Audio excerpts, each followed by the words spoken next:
He sat under the dim porch light with a chipped mug of tea, watching the empty road that ran past the locked clinic gates. Most nights were quiet. A gecko clicked from the wall. Somewhere a radio hummed a slow song. He kept a small torch and a notebook on the stool beside him, because that was what a night guard was supposed to have, a light, a list, and patience.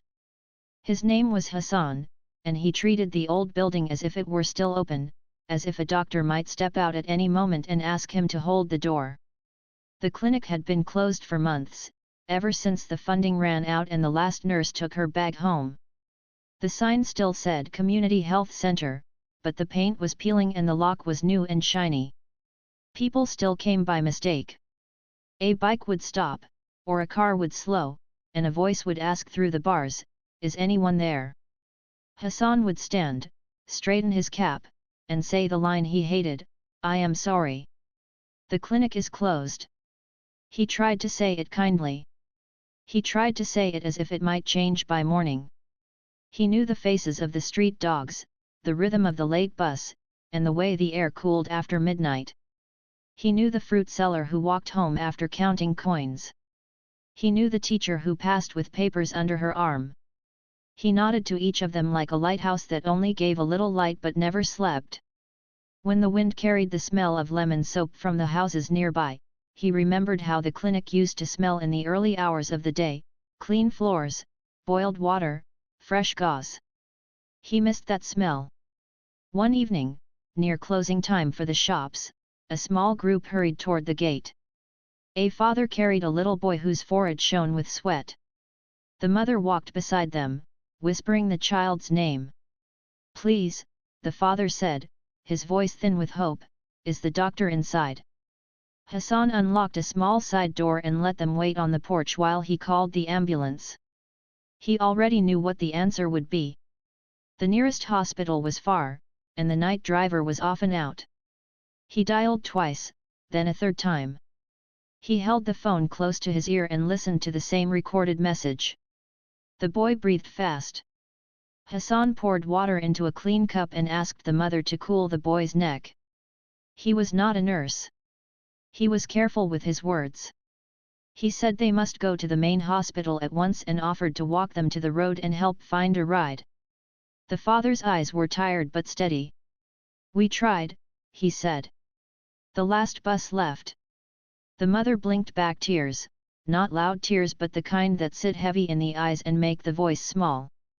Hassan looked at the locked door behind him and felt something heavy shift in his chest, like a big stone he had carried for too long.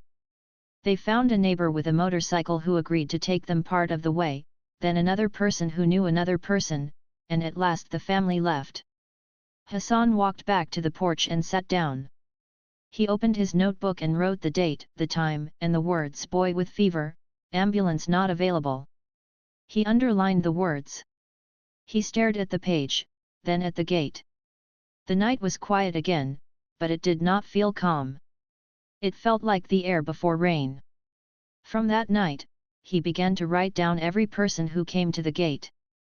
He wrote their first names or the names they offered. He wrote why they came. Stomach pain. Cut hand. Breathing problem. Baby due. He wrote whether they found a ride, whether the ambulance came, whether they went home to wait for morning. He did not judge, and he did not add his own feelings. He kept the notes clean and simple, like the clinic used to be. People started to notice that the porch light was always on and that the guard with the kind eyes kept a small bottle of boiled water and a stack of clean cloths in a tin. A retired midwife named Shazia sometimes stopped by on her evening walk. She had worked at the clinic years ago. "It breaks my heart," she said softly, standing with her hands on the iron bars. "This place used to be full of life." Hassan nodded. He asked her what he could say to people while they waited for transport. She taught him small things that were safe to say: sit the person up if they struggle to breathe, keep a cut clean with gentle pressure, offer sips of water if there is no vomiting. No medicine, she warned. Only first help, and only with care. He promised. As the list in his notebook grew, Hassan began to see a pattern. Mondays were busy after a weekend with no clinic. Another pattern, many people came at night because they hoped to avoid the long lines at the far hospital in the morning. Another, mothers were the calmest talkers in the worst moments. He wrote these notes for himself and, without knowing it, for someone else he had not yet met. He kept the notebook in a dry plastic folder under his chair, like a small treasure. The tea stall across the road became his listening post. In the slow part of the night, he would buy a plain bun and dip it into sweet tea and listen to the talk. He never spread gossip. He just listened. One night he heard a shopkeeper complain, "They keep saying the clinic will open soon. Soon is not a date." Another night he heard a student say she wanted to study nursing but there was nowhere nearby to learn. None of this was news, but hearing it made it feel closer and more real. He began to think about the people who could change things, the ones in offices with calendars on the wall and phones that always worked. He found the number for the district health office on an old flyer taped to the clinic notice board. In the morning, after his shift, he dialed. A polite voice told him to send an application. Hassan had never written an application. He sat in a small internet shop with plastic chairs and wrote in simple words, "The clinic is closed. People still come. I am the night guard. Here are the records." He scanned a few pages from his notebook and pressed send. He paid for the printout of the sent email like it was a receipt for hope. Days passed. Sometimes he woke from his afternoon sleep with the phone in his hand, as if he had dreamed of calls that did not come. He did not stop writing names in the notebook. He did not stop turning on the porch light before sunset. He cleaned the steps with a bucket and an old brush, because clean steps made the place look ready, and ready places invite good things. Shazia smiled when she saw him sweep. "One day," she said, "we will sweep this place for the first patient again." He liked the sound of "we." Late one evening, a young reporter from the town paper stopped for tea at the stall. She had a notebook like his but with clean, straight lines and a proper leather cover. She watched as a man came to the gate asking for a bandage. She watched as Hassan opened his tin, offered clean cloth, and gave the man directions to the night pharmacy near the bus stop. When the man left, she crossed the road. "Do you work here even though it is closed?" she asked. Hassan nodded.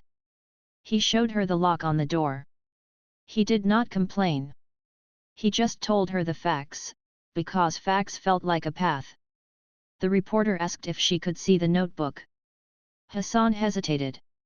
The names were private. The stories were tender. He pointed to a few pages with only numbers and times. "I keep a record," he said. "It helps me think clearly. Maybe it can help the office think clearly too." The reporter nodded. She did not push. She asked for his full name and the number for the district office.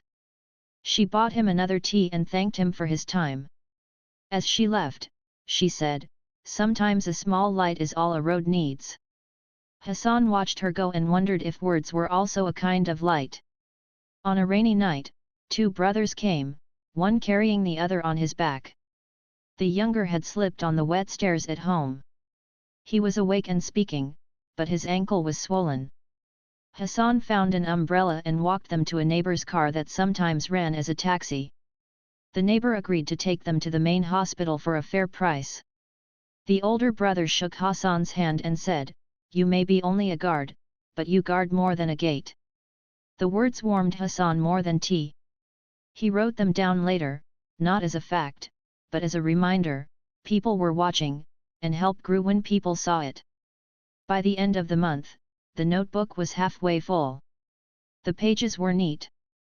The dates were clear. He began a second notebook for signatures.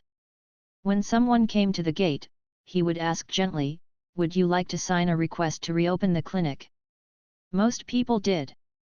Some added small notes, "We need a midwife. Please bring back the vaccination days. We can help clean." Hassan did not promise anything. He only promised to carry the pages to the right place. Promises are heavy if they are not true, he did not want to carry more than he could lift. He learned the best time to call the district office was just after 10 in the morning, when the phones were less busy. He learned that polite voices will sometimes pass you to other polite voices, and that "we are looking into it" is a sentence with no date attached.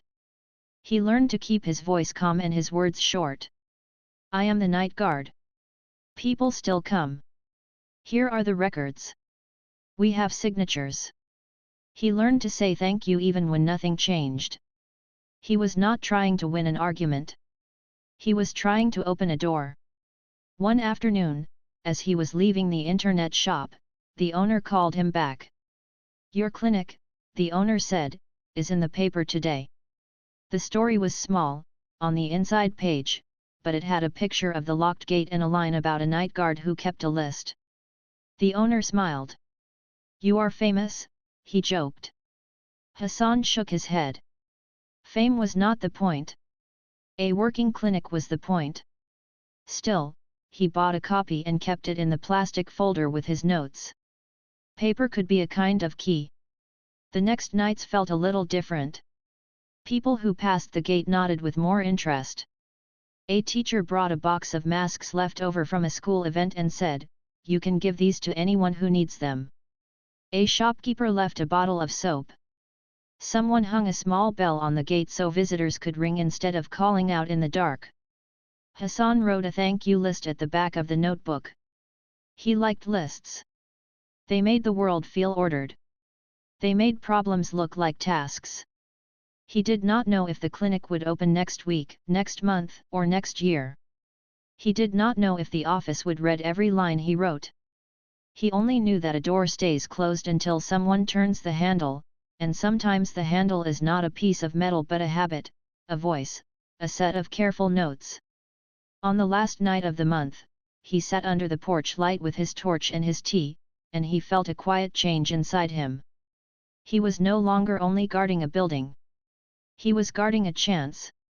He turned a fresh page in the notebook and wrote, "New month, same light." Then he looked up at the road and listened for the sound of footsteps that might need him. Morning brought a thin fog and the smell of rain on dust. Hassan locked the gate and walked to the bus stop with his folder under his arm. His shirt was ironed. His shoes were clean. Inside the folder were copies of his notes, the petition pages with careful signatures, and the newspaper story. He had circled the district office number in blue. He told himself he would speak simply and not rush. Simple words travel farther. The bus was crowded, so he stood, holding the rail and feeling each stop like a soft push. He looked at the people around him and imagined a small sticker on each person that said what they might need if they came to the clinic: wound care, blood pressure check, a place to rest, a kind ear. He told himself that a clinic was not only walls and medicine. It was also trust. Trust had to be built like a small bridge, one plank at a time. The district office was a long, quiet building with potted plants by the door.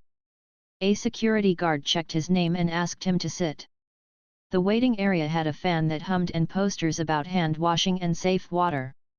Hassan read the posters while he waited. A clock ticked. After some time, a clerk called his name and led him down a corridor that smelled of fresh paint. The clerk was young and polite. "You sent an email," she said. "We saw the article." She did not smile, but her voice was not cold. Hassan laid his folder on the desk and opened it like a careful door. He showed the list of visits to the gate, the dates, the times, and the short notes. He did not dramatize. He spoke of the boy with the fever, the brothers in the rain, the mothers who stayed calm. He showed the petition with the signatures. He showed the thank you list at the back. The clerk flipped through the pages with steady fingers. "This is very organized," she said. "But there is a process. Funding is limited. There is a schedule for repairs. The building will need inspection." "Inspection is good," he said. "Tell me the steps." She slid a sheet across the desk. It had boxes for approvals and dates and comments. He ran a finger down the steps. It felt like a long staircase. Where do I begin? He asked. Here, she said, pointing to the first box, and we will try to add your case to the list for next month. She wrote a phone number for the repairs department and another for community health volunteers. Do not worry if you do not hear for a few days, she added. It takes time. Hassan left the office with the sheet in his folder. The sun was higher now, and the street was louder. He bought a small bag of roasted peanuts and ate them slowly as he walked back to the bus. He did not feel discouraged. A staircase was still a path, even if it had many steps. On the bus, he wrote a short note to himself, "We are on the list. Keep the light on. Keep the notes clean." That evening, Shazia came by with a cloth bag. Inside were a few rolls of elastic bandage, a bottle of disinfectant, and a stack of clean cloths. "Donation from friends," she said. "No medicine, only first help." Hassan thanked her and put the items into his tin. "The office will send an inspector," he said. Shazia's face brightened. "Then we must make this place look ready," she said. Word moved quietly through the neighborhood. On Saturday, a teacher, a shopkeeper, 2 students, a rickshaw driver, and a few children came to the gate with brooms and buckets. They did not make speeches. They simply rolled up their sleeves. The children laughed at the foam when the soap met the old tiles. The teacher made a plan like a lesson: sweep, rinse, dry, windows first, steps next, yard last. Hassan found 2 old paint brushes and cleaned cobwebs from the corners. By afternoon, the porch looked less sad. The bell on the gate shone where someone had polished it with a little cooking oil. They made a small bulletin board out of cardboard and clear tape. On it, they pinned a printed map to the nearest hospital, the number for the ambulance, and a list called "While You Wait." It had simple advice: sit up if you feel short of breath, keep a cut clean and raised, take small sips of water, call a neighbor if you need a ride. At the bottom, in neat writing, it said, "This clinic is closed for now. We are working to reopen. Thank you for your patience." People read the board and nodded. Some added phone numbers under a line that said, "Rides at night, call if free." In the evenings, more visitors stopped to talk. A young woman named Farah who studied nursing asked if she could help. She had short hair and bright eyes that took in details. "I can teach a small class on hand washing and safe drinking water," she said. "No medicine, only simple steps." They set a date for Sunday afternoon. Hassan found an old whiteboard in the storage shed and cleaned it. He wrote "Clean hands, safe home" at the top in big, friendly letters. The class drew 10 people and 3 curious kids. Farah showed how to scrub for 20 seconds, how to dry hands with a clean cloth, how to keep water covered. She smiled often, and her smile felt like a door opening. At the end, she handed out small flyers she made at the computer shop with pictures and simple words. Hassan watched the faces and saw the way people leaned forward when the information felt useful, like a seed finding soil. Not everyone liked the attention. A man who ran a private clinic on the other side of the market came by one night and stood with his arms folded. "Why are you stirring things up?" he asked. "People know where to find a doctor. If the government wants this place open, they will open it. If not, they will not. Your board looks nice, but it will not change the budget." His voice was not angry, but it was heavy. Hassan listened without argument. "You are right that I cannot write the budget," he said calmly. "I can only keep the place clean, keep the notes clear, and help people while they wait. If the clinic opens, it will help your patients too. Fewer emergencies will reach you late. A first check can save time." The man looked at the swept steps and the shining bell and the people reading the board. He shrugged. "Do not promise what you cannot deliver," he said, and he walked away. That night, Hassan wrote a new line at the bottom of the bulletin board: "We promise only this, clean help while you wait and honest updates." He underlined the word honest. Promises felt lighter when they were true. The reporter returned with a friend who carried a small camera. She asked if she could take pictures of the porch, the board, and the volunteers at work. No faces without consent, Hassan said. She nodded and took careful photos of hands sweeping, water spilling from a bucket, a chalk arrow pointing to ambulance number. The story the next day spoke of a night guard who did not argue loudly but worked quietly with his neighbors. It mentioned the petition and the new class. At the tea stall, someone tapped the paper with a finger and said, "This is how places change." With the second story, more help trickled in. A hardware seller offered a discount on paint. A cousin of the rickshaw driver said he could repair the broken tap for the price of parts. A school gave 2 old benches no longer used in their yard. Hassan kept his thank you list up to date.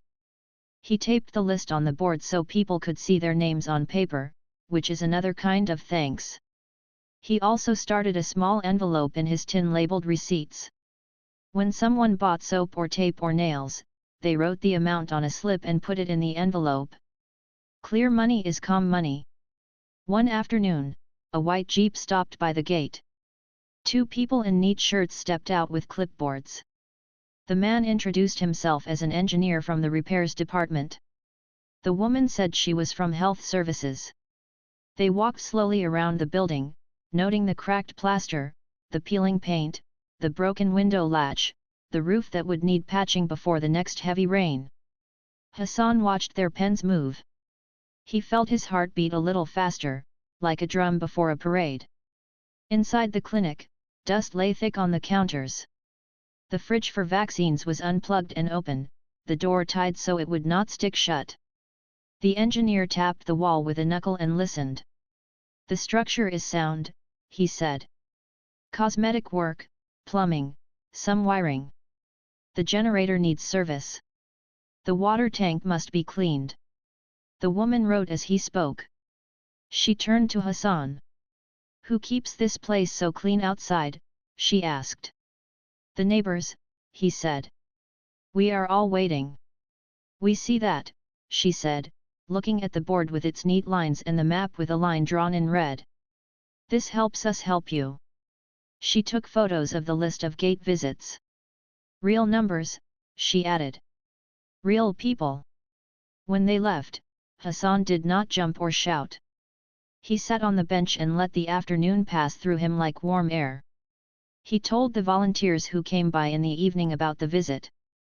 He did not say it meant the clinic would open next week or next month.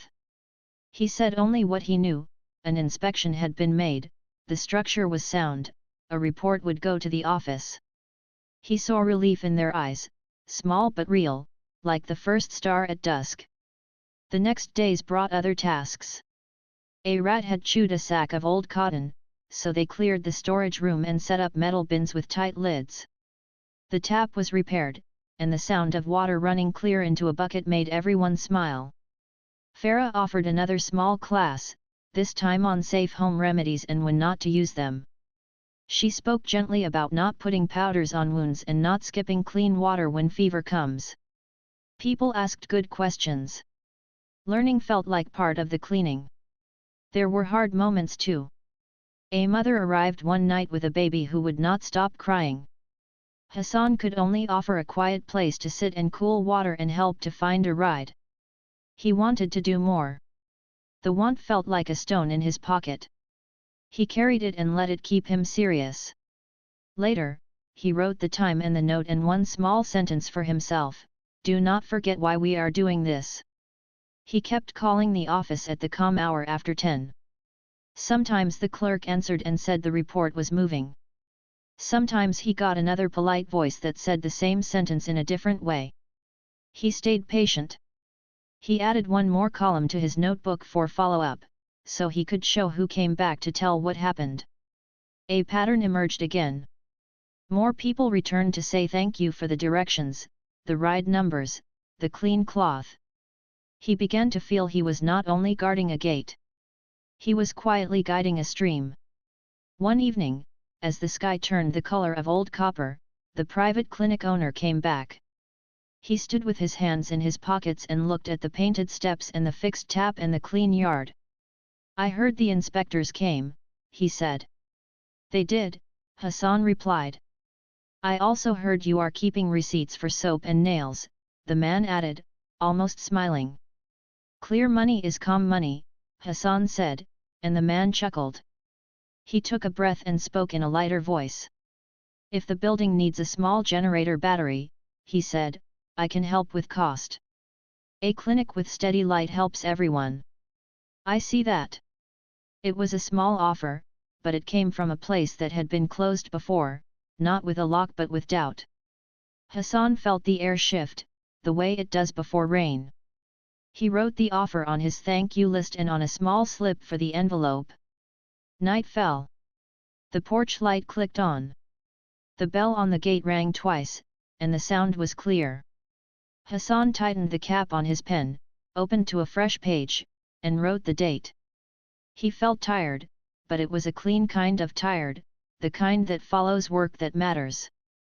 The staircase was still long. There would be more steps. But he was no longer climbing alone. The steps felt steadier under many feet. He looked at the quiet road, and it no longer looked empty. It looked like a path that was learning itself. The sky turned grey in the mornings, and the smell of wet leaves came early. Hassan felt the season change in his bones the way farmers feel it in the soil. With the new weather, a different pattern appeared in his notebook. More people came to the gate with stomach pain, tired faces, and small fevers. He did not write medical names. He only wrote what people said in simple words, and he drew small marks in the margin to count how many came each day. The marks grew closer together like birds on a wire before a storm. He decided to make a clean summary. On his afternoon off, he sat at the internet shop with a soft pencil and a ruler. The owner showed him how to make a basic chart on the computer. Farah came by on her way to class and helped him choose clear words for the labels. "Keep it simple," she said. "Dates here. Number of visitors here. A line that anyone can read." Hassan nodded. He printed 3 copies. At the bottom of each page he wrote, "Gate log summary, last 30 days." He slipped the pages into his plastic folder along with the petition and the receipts. Paper was heavy in his bag, but the weight felt honest. That evening, as the porch light came on, the bell on the gate rang with a bright sound. It was the schoolteacher who often walked by with papers under her arm. Today she leaned on the bars for a moment longer than usual. "It is the air," she said, pressing a hand to her chest. "It feels thick." Hassan pulled the bench closer and asked her to sit. He brought a cup of clean water and a small fan that one of the students had fixed and left at the clinic as a gift. The teacher sipped, breathed slowly, and closed her eyes for a moment. After a while, her face relaxed. As they waited for her nephew to bring a ride, the man from the private clinic arrived. He had a brown bag with supplies and a notebook in his hand. He saw the teacher, spoke gently to her, and checked her pulse the way care workers do, calm and quiet. He looked at the clean steps, the working tap, the neat board with the ambulance number, and he nodded almost to himself. "Your place is ready for work," he said softly to Hassan. "It is ready to welcome help." The next day brought a call from the district office.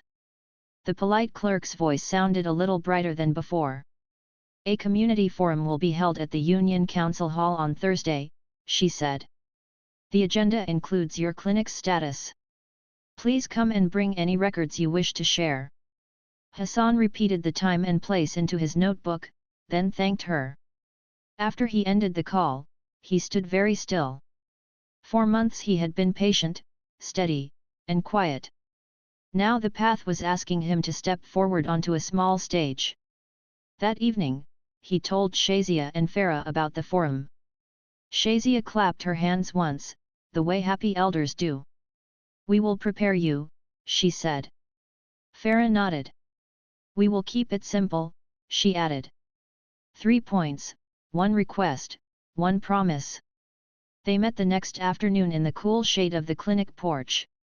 Shazia wrote on a large sheet, Point 1. People still come at night. Under it, she put 3 short examples from the notebook, no names, just times and needs. Point 2. The building is sound, and the yard is clean. She wrote a line about the inspection and the repairs list. Point 3. The community is ready. Here she listed the volunteers, the classes, the thank you list, and the receipts. Farah wrote the request, approve a 2-week mobile health unit at our gate while repairs begin. After that, she wrote the promise, we will provide volunteers for crowd order, clean water, and clear records. No medicine handling by volunteers.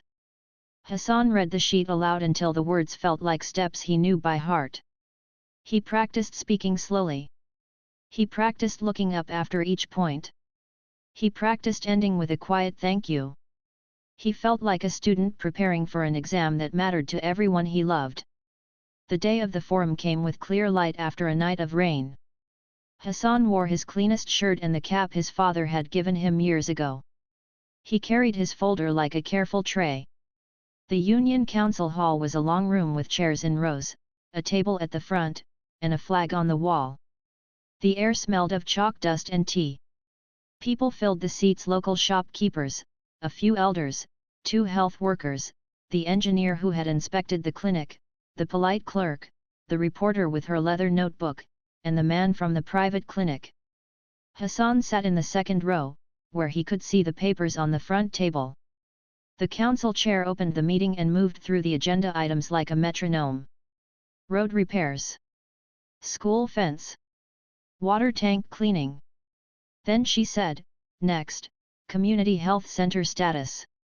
The clerk stood and spoke first, summarizing the building inspection and the repair steps needed: plaster, wiring, generator service, tank cleaning. Her words were neat, but they sounded like they could belong to any clinic. Then she said, we have also received a community petition and gate logs. The guard who organized these is present. She looked at Hassan. Sir, would you like to speak? Hassan stood. His knees felt like they might forget what to do, but they did not. He walked to the front with his folder, placed the summary chart on the table, and turned to face the room. He saw faces he knew and some he did not. He saw the reporter's steady eyes, Farah's small encouraging smile, and Shazia's hands folded like a prayer that was also a promise. He took a breath. My name is Hassan, he began, his voice even. I am the night guard at the closed clinic. People still come. They come at night because the Far hospital is crowded in the morning. They ring the bell and ask for help. I cannot treat them. I only help them sit, drink water, find a ride, and call the ambulance. I keep a record. Here is a summary of the last 30 days. He held up the chart. The line on it rose in the last 2 weeks.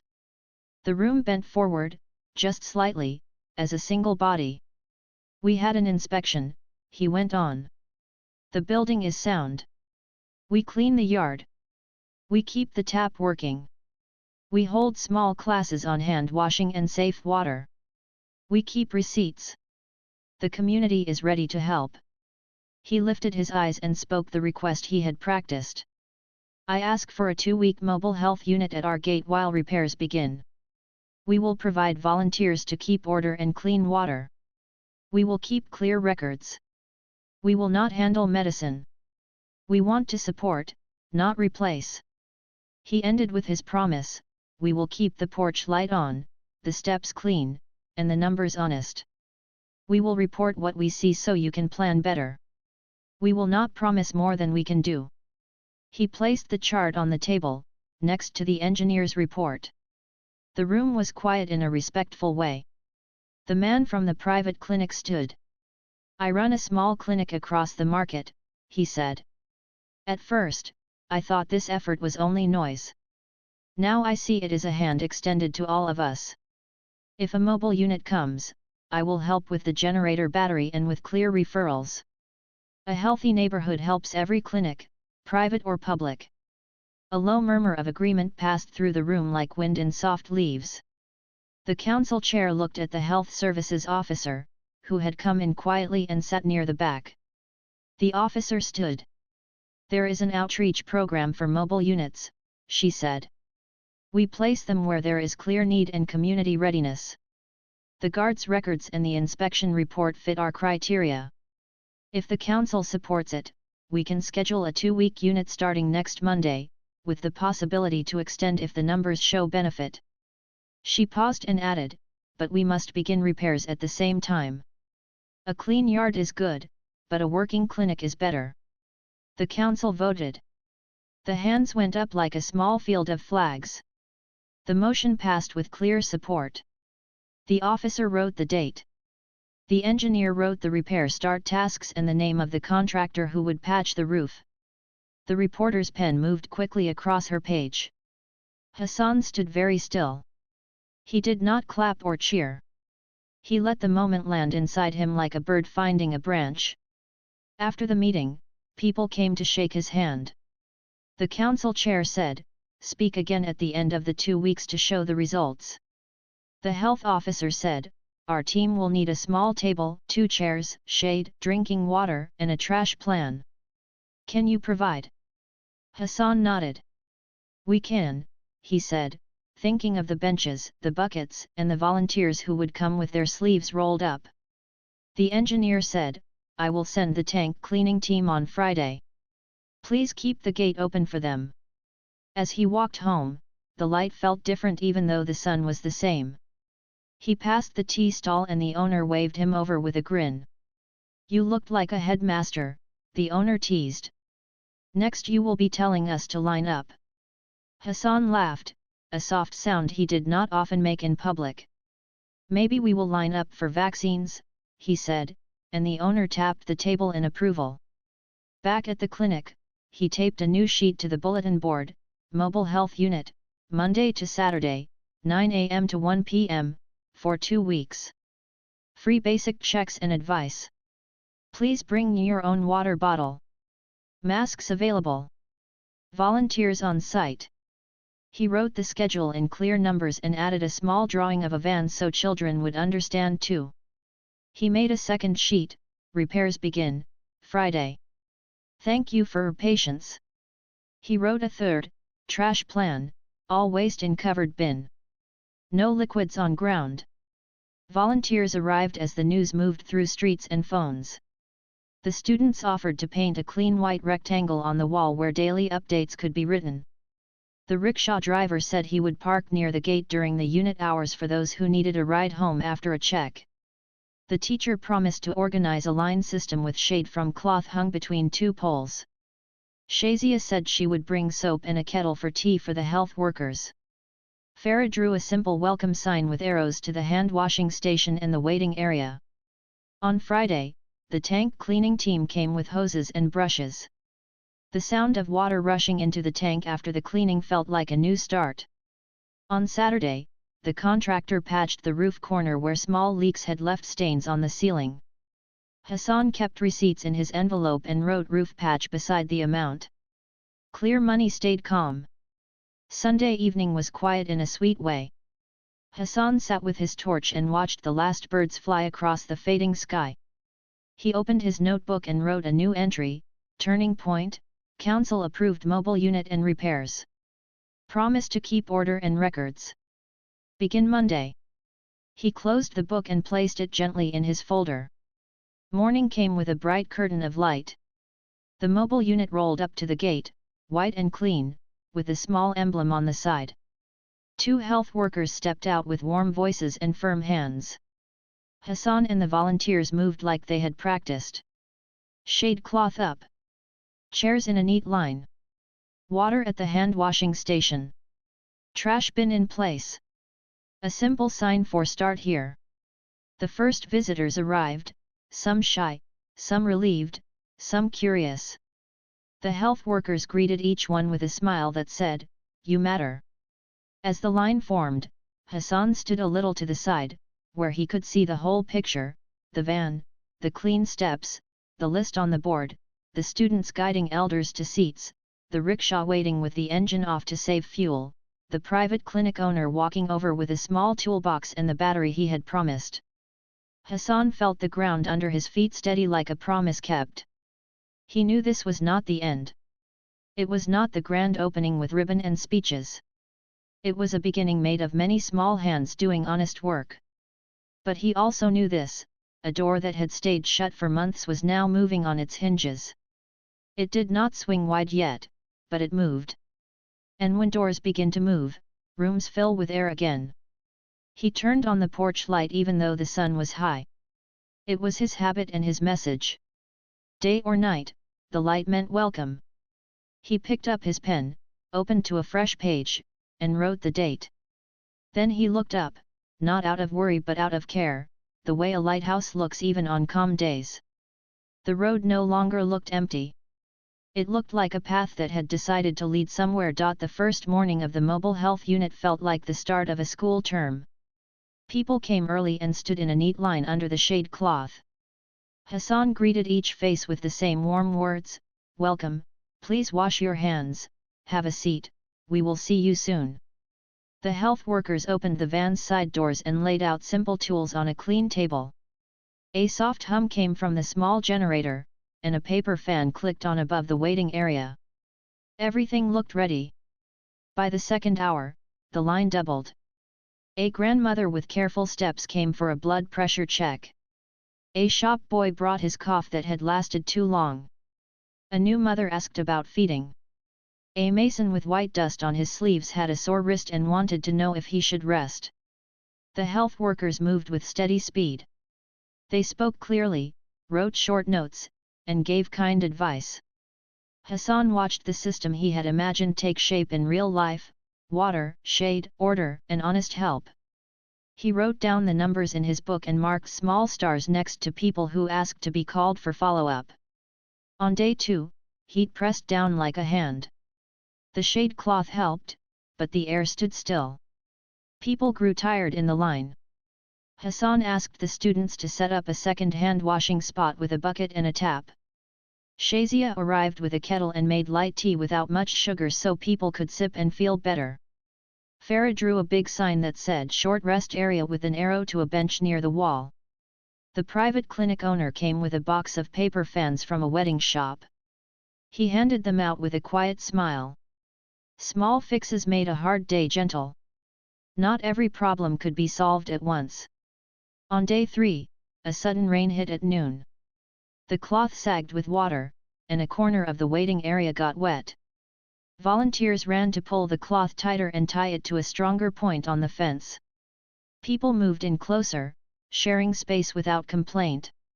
The health workers kept going, as if the rain were just a note on the day, not a stop sign. Hassan walked the line, checking that no one stood in water. When the rain passed, he wrote a simple line in his book: "Plan better for sudden rain, extra ropes and a spare cloth." On day 4, a box of supplies came late. The team needed more gloves and clean swabs. The van team radioed for help, but the backup car was stuck behind road repairs. Hassan spoke to the people in line. He told them the truth: there would be a short pause while the team cleaned and waited for new supplies. Some faces fell. He felt the weight of their time.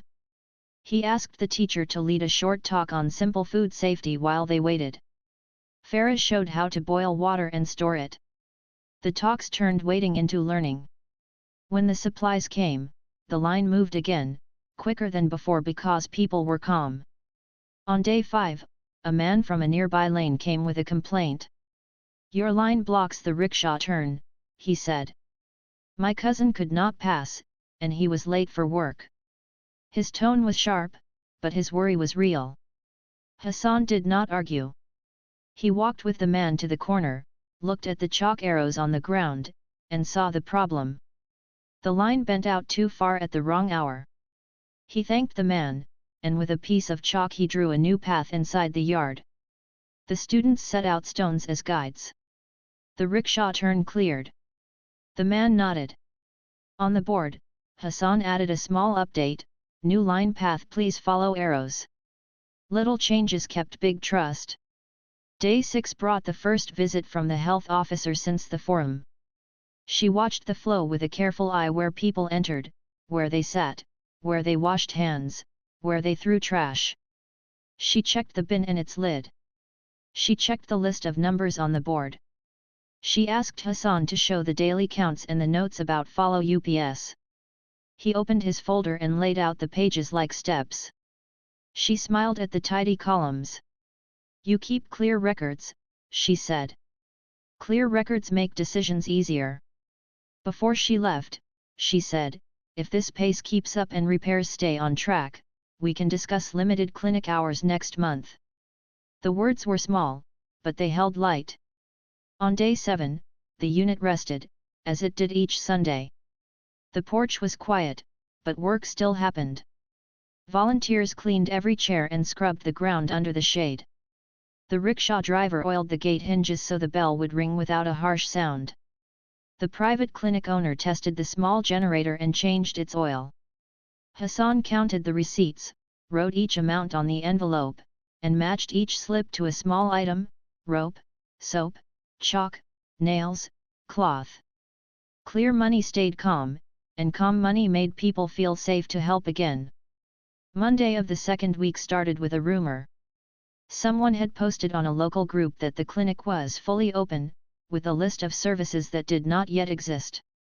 A small crowd arrived expecting a full lab, many medicines, and long hours. Hassan felt his stomach tighten. He stood at the board and wrote in big letters, "Mobile unit only, 9 a.m. to 1 p.m., basic checks and advice. Repairs underway. Full clinic not open yet." He read the message aloud with a steady voice. The health officer, who happened to be there early, echoed him. The crowd settled. Rumors move fast, he thought, but facts can move too if you carry them well. The near failure came on day 9. The generator would not start. The pull cord stuck, and the small engine coughed without catching. The van had a backup battery, but it would not last long in the heat. The line had already formed. Hassan felt sweat on his neck, and for a moment the path in his mind went blank. Then he looked at the faces and chose the next right thing. He asked the students to shift the line to the shadiest part of the yard. He sent a volunteer to borrow a longer extension cord from the school. The private clinic owner ran to fetch the battery he had promised weeks ago and returned with his own mechanic nephew. They opened the generator case, wiped dust, checked a loose plug, and tried again. On the fourth pull, the engine started with a steady sound that made people clap without thinking. Hassan wrote 2 notes: place generator on higher slab, and train 2 more volunteers to check it daily. A broken cord had almost broken the day, small backups had saved it. Day 10 was the busiest yet. Word of good service had spread, and people arrived from lanes farther away. The line stretched to the road even with the new path. Hassan worried about tiring the team. He spoke to the health workers about a token system. They agreed. They would give out a set number of tokens for the morning and ask anyone who came after that to return the next day. It was hard to tell people to come back, but it was kinder than rushing care. The teacher helped explain the token plan. Most people understood. Hassan added a line to the board: token system for fairness. First come, first served. Thank you. That afternoon, the district engineer returned to check repairs. The roof patch held. The clean tank shone inside like a fresh bowl. An electrician checked the wiring and made a list of safe switches to replace. 2 more weeks for full finish, the engineer said. But the clinic is closer than it has been in months. He stamped a form and handed a copy to Hassan.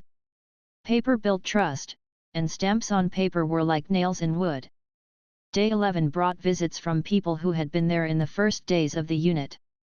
The grandmother came back with a new smile and a lower number in her notebook.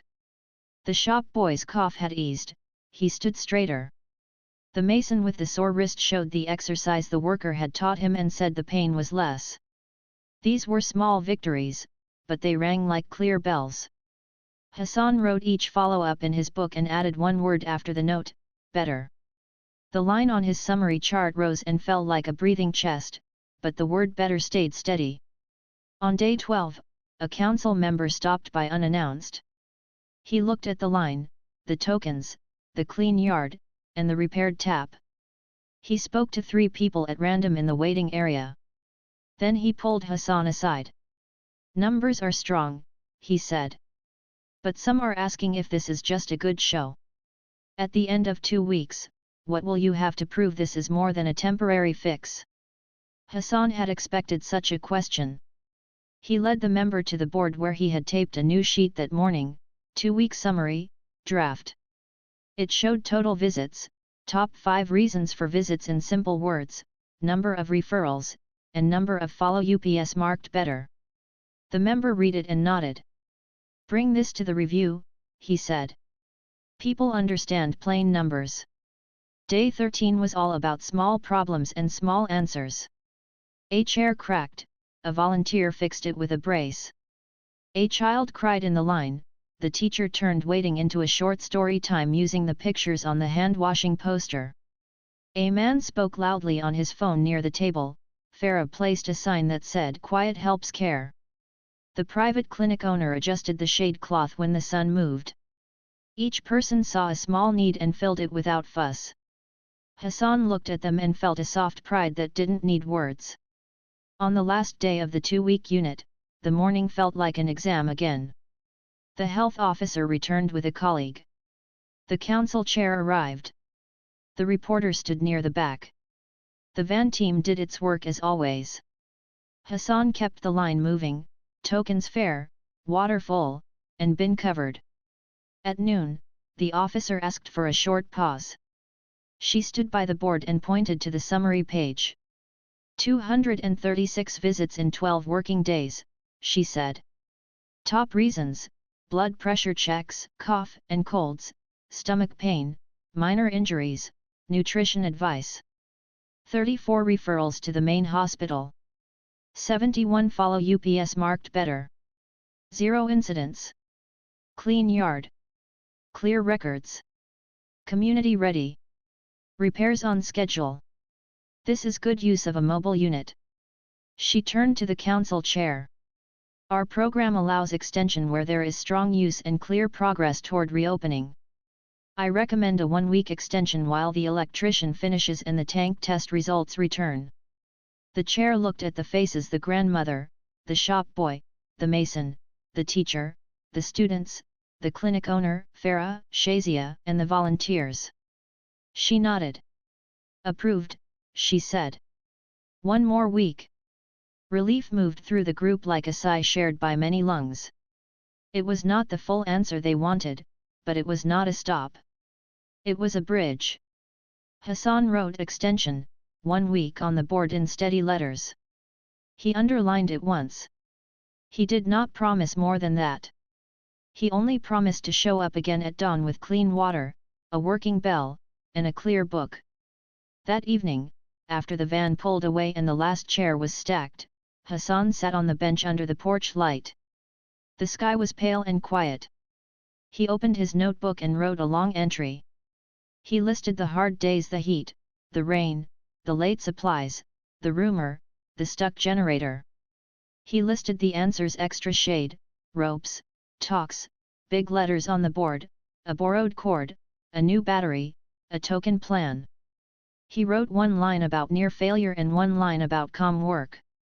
He ended with the numbers again, because numbers told the story in a way that needed no decoration. Before he closed the book, he added a small sentence to himself: we did not break. Then he looked at the clinic door, still locked but less lonely, and at the yard, still simple but more ready. Tomorrow, they would start the extension. Soon after, there would be a review. The hardest test might be ahead, moving from a good temporary fix to a true reopening with hours, staff, and steady service. But tonight, the light glowed on the clean steps, and the bell hung straight, and the road felt like a friend who was walking beside them, not away. He finished his tea, set the cup down, and turned his face to the quiet gate. The porch light hummed, and the night felt close and kind. The extra week began with soft light and a busy yard. People already knew the routine. They came with their small books, their questions, and their patience. The volunteers set the chairs in a line without being asked. The token slips were ready in a clean tin. Farah wrote the date on the white rectangle and drew a small sun in the corner, as if to say, "We begin again." Hassan felt a calm energy move through the place, like a river that had found its bed. He checked the generator, then the tap, then the bin.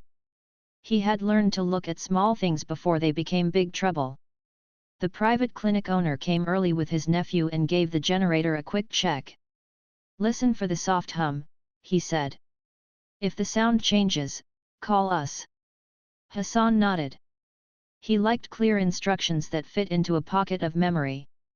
As the unit worked, the electrician finished the last wires inside the building. A new switch clicked with a clean sound. The water tank test came back good.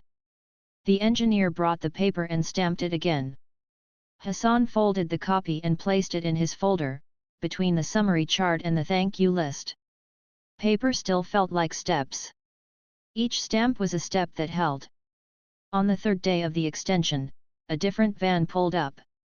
This one had a small logo that said Immunization Outreach. 2 nurses stepped out with careful hands and calm eyes. The health officer had added this visit because the data showed many young parents had asked about vaccines. Hassan and the volunteers set a separate line in a quiet corner with a small table and a bright poster. Babies do not like loud places, and parents need space to breathe. The first baby cried for a moment, then settled. The nurse smiled. "A healthy start," she said. Shazia stood nearby, her face soft with joy. "I have waited to see this again," she whispered. By the end of the week, the mobile unit's numbers showed a strong, steady need. The health officer scheduled a review for Saturday afternoon.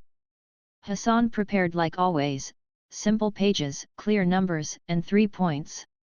He added one more sheet, new for this day, what we will do next. It had 5 short items the community could handle without waiting: set a weekly cleaning roster, keep the hand-washing stations full, maintain the token system for fairness, post daily hours when the clinic reopened, and continue small classes once a week. The review took place at the clinic gate under the shade cloth, not in the hall. The council chair said, "Let us meet where the work is."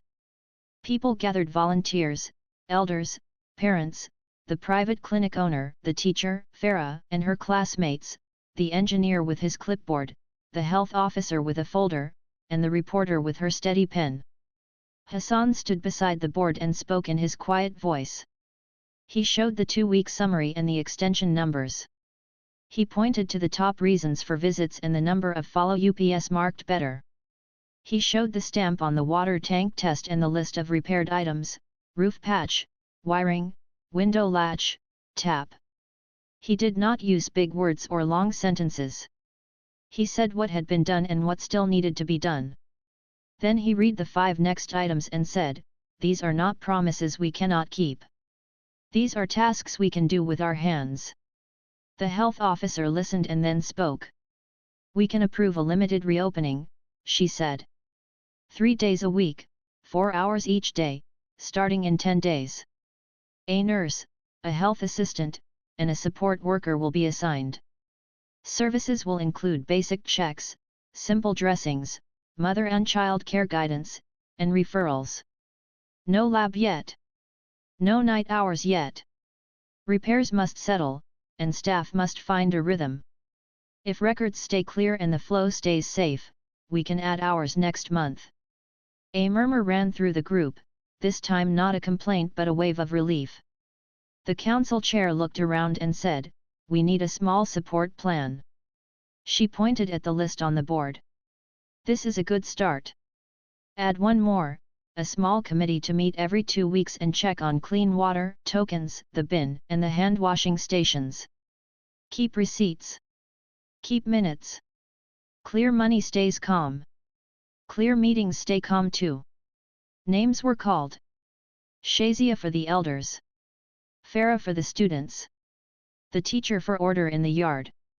The private clinic owner for tools and small fixes. Hassan for the night watch and records. The engineer promised to check his repairs again after the first month of reopening. The health officer wrote the reopening date on her calendar page. "We will send a poster," she said. "Please put it where people will see." In the days before the reopening, the yard was busy with gentle work. The students painted a neat line on the ground to guide feet into the building. The teacher drew signs with arrows: "Start here, wash hands, wait here, exit." Farah and her classmates wrote a simple guide for new visitors: what to bring, what to expect, what the clinic can and cannot do yet. Shazia found 2 potted plants and placed them by the door. "Green says welcome," she smiled. The private clinic owner brought a small toolbox and fixed the bell so it hung straight and rang with a clear tone.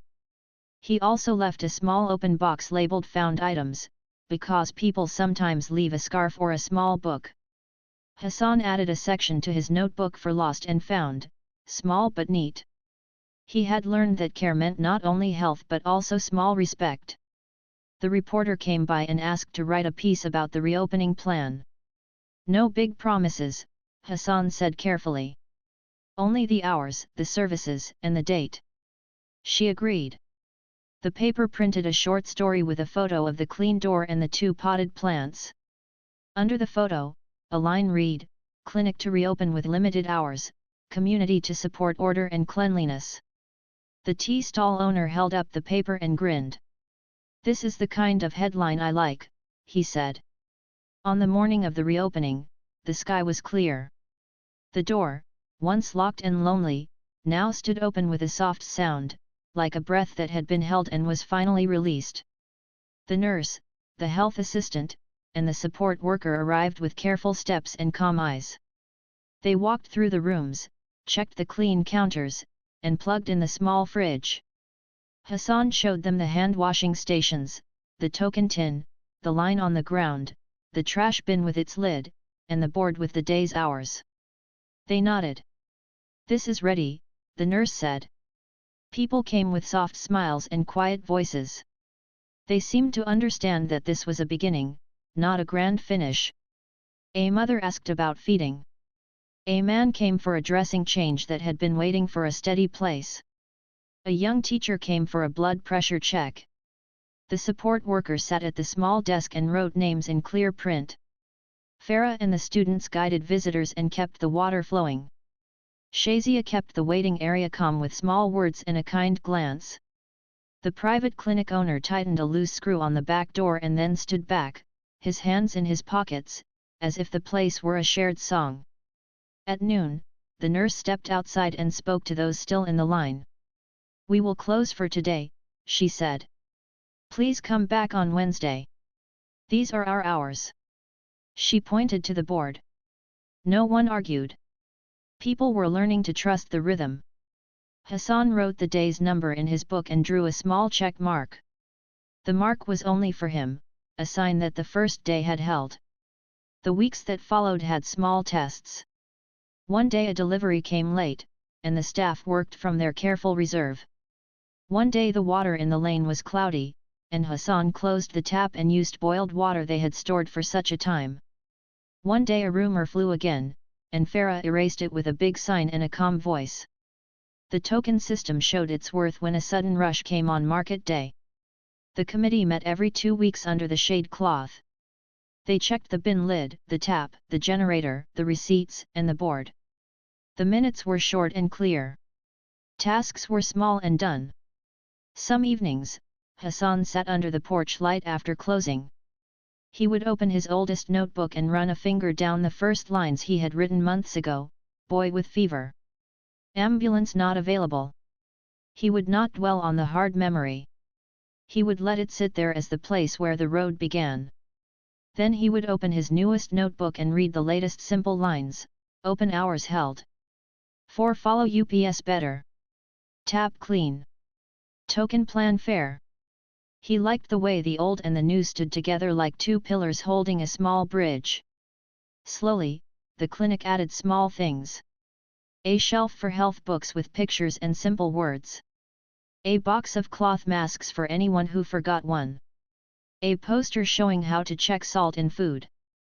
A little corner where children could color while they waited, with pencils that did not roll off the table. The fridge hummed. The door clicked open and shut, like a heartbeat. The health officer visited after the first month and read the records. Hours will increase next week, she said. We will add one more day. Keep the same calm order. The council chair read the committee minutes and nodded. Clear money, clear minutes, clear path, she said. The engineer signed off on the last repair and shook Hassan's hand.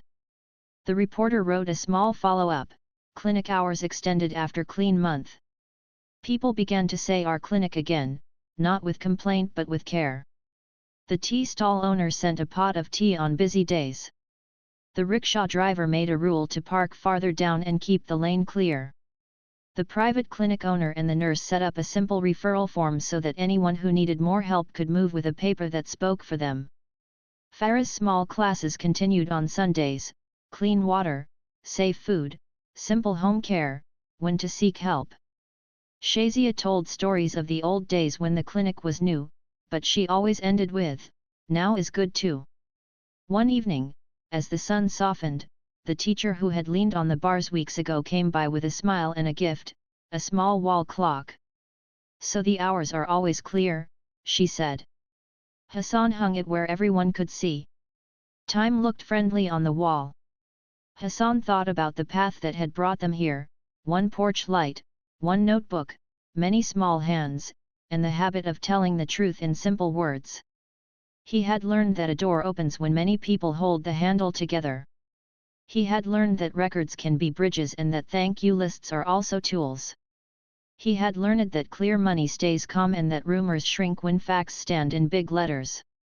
He had learned that waiting is not empty if you use it to sweep, to learn, to plan, and to welcome. He did not think of himself as a hero. He thought of himself as a guard, which was still true. He guarded the gate at night and the habits by day: turn on the light, fill the water, check the bin, greet the line, write the numbers, hold the tone. These were small acts, but together they kept a promise alive. One night, near closing, he wrote on the last page of his first notebook, "The clinic is open again. Hours are growing. People help.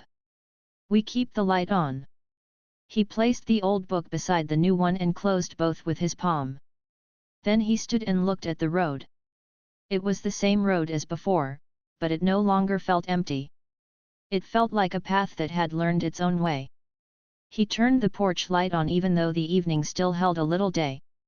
The glow touched the steps, the door, the 2 potted plants, and the small welcome sign. Somewhere beyond the lane, a bus sighed to a stop and then moved on. The bell on the gate hung straight and quiet. Hassan sat, ready to rise if anyone called, and let the simple piece of honest work settle around him like warm air. The clinic breathed. The street breathed. The night breathed. And the light stayed on.